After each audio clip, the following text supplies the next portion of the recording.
In this video, I'm finally putting a Toyota Hilux Surf through its paces.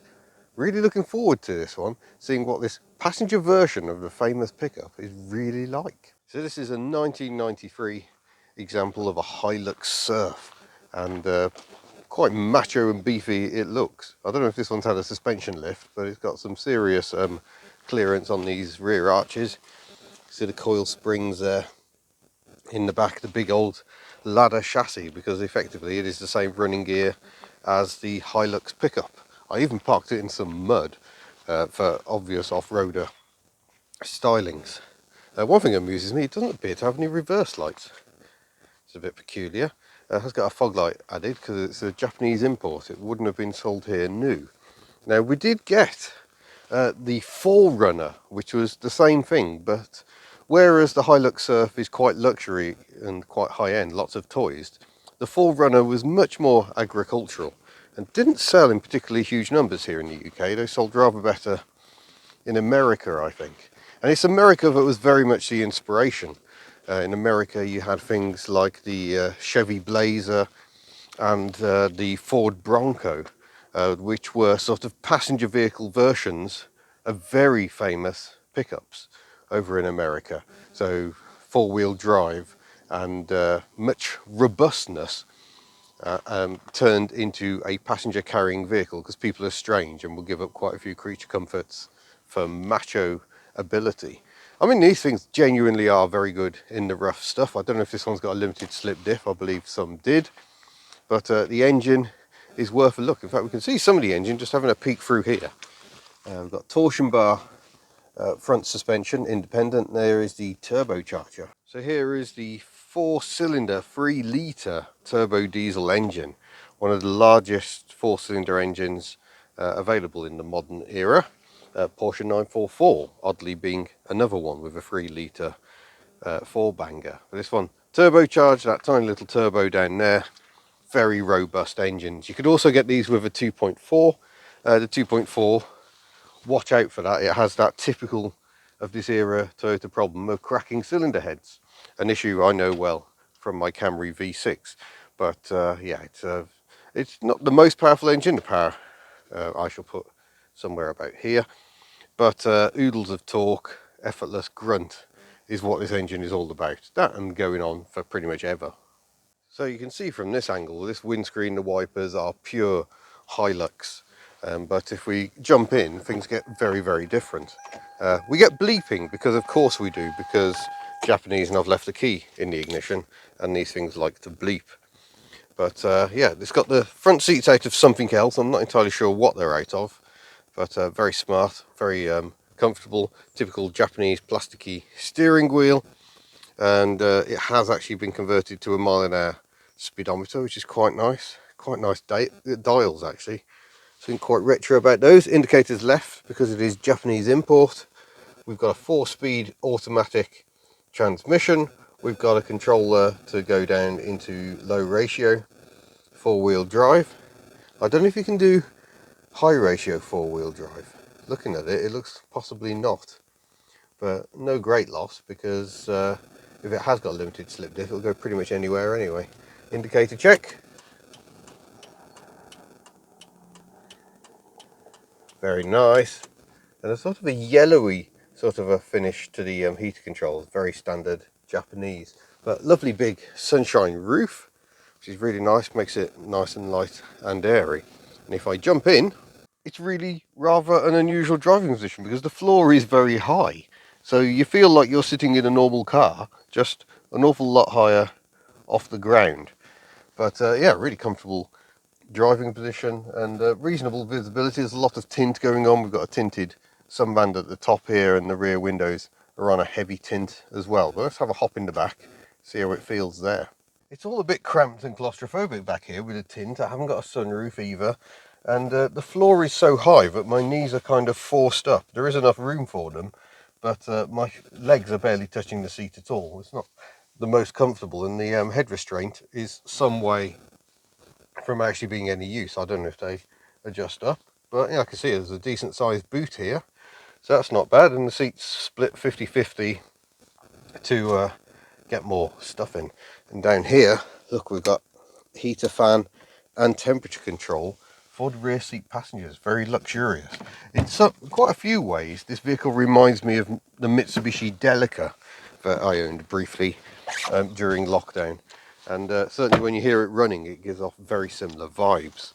Now, getting into the boot is a fair amount of rigmarole. First of all, you have to press a button on the keypad to make the rear window go down. That seems quite nice and exciting, but you can't actually open this until you move the spare wheel carrier out of the way. You pull that thing there, that swings the spare wheel out on there, and then you can reach in here and pull the release handle, apart from the fact it's locked itself, and down goes the tailgate, Range Rover style, just with absolutely none of the convenience. Look at the meaty sub in there. This thing must sound awesome. But again, it's quite dark because of the tint, but there is space in here, and up here there is a rear wiper hiding away. I do hope it works. So yeah, not the most practical vehicle when it comes to actually going and getting your shopping. Clip that back in, clip that back in, there we go, and now we can find the button and put the window back up again. See, simple, sort of, gimmicky, very gimmicky. Now let's fire up the beast. Oh, electric aerial, because Japanese. And I don't think that was the original fit when new. A digital clock. Now, a bit rough and ready and vibraty, but mostly what you can hear is cooling fan.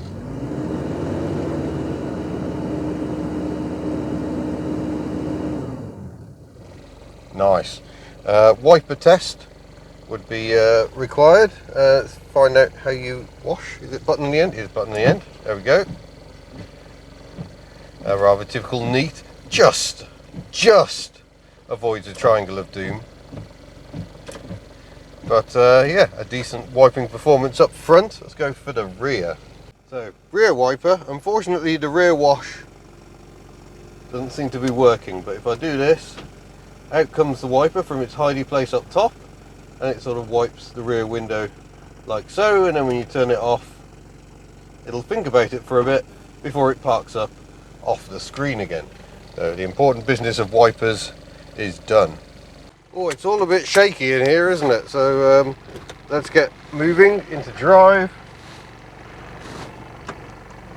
and we'll open her up, see if she smooths out a bit.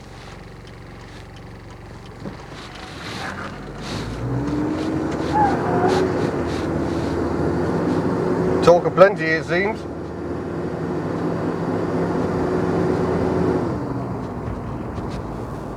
Yeah, it's a very different amount of power. Oh, sorry, my microphone is just getting trapped under the seatbelt. It's a very different amount of power to the one sold here. I think we only got the 2.4 as a manual in the 4Runners. So the 3 litre has oodles of torque and doesn't really need to rev at all, it seems.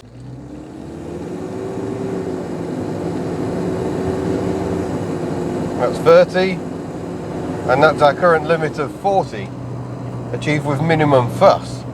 There is a lot of noise. I think it's got a viscous fan, and I don't think the viscous fan is working. So the fan should slow down once it's worked out what the temperature is. Temperature sensitive, so they spin less the cooler the engine is. I don't think it's hot, but nonetheless the fan seems to be going full pelt. Well, you can hear the turbo, it sort of squelches. But the turbo is like just in front of my feet, so it's very, very close. But yeah, first time driving one of these, and it does feel a little ponderous. The steering is a bit woolly.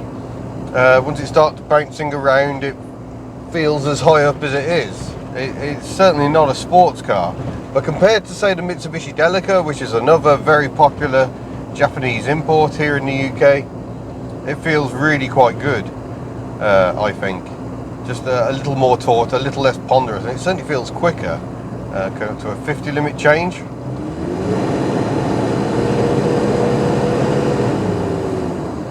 That just made a lot of noise. That didn't really seem to accelerate at all. But nonetheless, we are going slightly quicker now.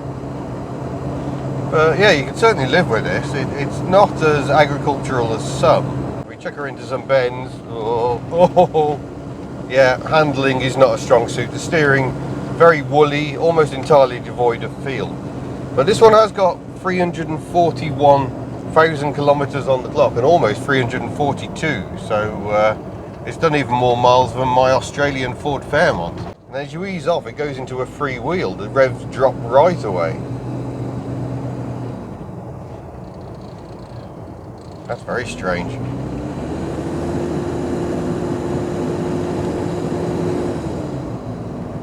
I quite like the noises. You can definitely tell it's a turbo diesel. But as agricultural as it sounds on tickover, once you're driving along, it's lovely and smooth. You'd struggle to tell it's a 4-cylinder, really. Yeah, these used to be a very common sight in the UK. My favourite being the metallic red ones with bright red interior. But they do seem to have largely vanished. And I think the high running costs, because it's a big old diesel engine, automatic as well, so it's not going to be great on juice. And the fact that rust inevitably wins in the end means they are surprisingly rare now. There was that brief flurry of JDM imports, but they're all gone now. No one's bringing these in anymore, I don't think. The ride is a little agricultural. So we've got those coil springs at the back, torsion bar at the front. But this is from an era where a four-wheel drive felt like a four-wheel drive. It wasn't a jacked up city car. It was a proper truck. It's based on the famous Hilux, one of the toughest trucks ever made. Yeah, I slightly regret not buying one of these when I had the chance, when they were plentiful and not particularly expensive. Japanese stuff is they have to go for a super MOT at 8 years old, I think, so that's why we get a lot of Japanese imports here in New Zealand. They're effectively worthless back home.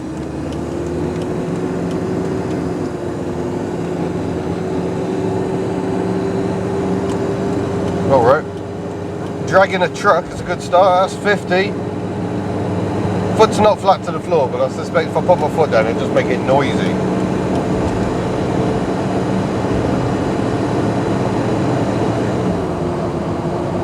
That's an indicated 70 miles an hour, and doesn't feel too onerous at all. There's a bit of wind noise, bit of road noise, but yeah, I'd say that's okay. I don't mind that at all. Yeah, it's easy to place. I've got a little mirror on the corner there which shows me where the curb is, so when you're pulling in you can see where the curb is in relation to the front wheel. Thing quite common on the JDM stuff, because Japanese people aren't very tall, and yet some of them like driving around in big things like this. I'm not sure why you'd want one of these in Japan. Where are you going to go in it? I don't think they really have places to go off-roading, so you'd buy it just because you want to look like you could go off-roading. And I guess that's very much the same sort of story here, really. I don't think very many of them went off-road, which is a shame because they have got real genuine ability. Yeah, there is a button on the side of this which I think that might give you your 4 high. It's not coming up on the dash because we're not moving, but I think that's probably what that is. I'm not going to engage it because I don't think... Oh, button on the back. Oh no, can't release it. There we go. There we go. Handbrake off. I don't think it has a centre diff. So if I engage 4-wheel drive on tarmac, it will be bad times. I imagine these are quite good for towing as well. I don't know what the towing capacity is. I will endeavour to find out.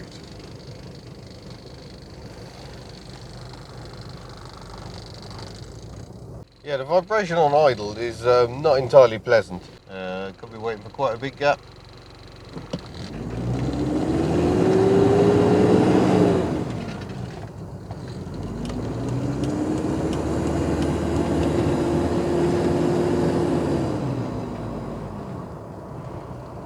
No, it's good. That picks up its skirts quite nicely, I think.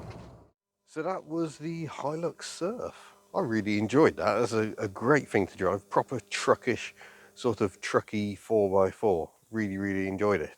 So thanks very much to the owner who has let me drive this and some other vehicles you'll see at very short notice after another video shoot fell through. hugely grateful and nice to have finally ticked that off the box. So thank you very much for watching. Don't forget you can head to the Hubnut store if you want to buy lovely merchandise, or I shall see you in a future video. Oh, and don't forget to subscribe if you haven't already. Make sure you actually are subscribed. We are so close to the 100k. The video is in the bag and I really want to share it with you. So yeah, see you in a future video. Farewell. Trusty Toyota.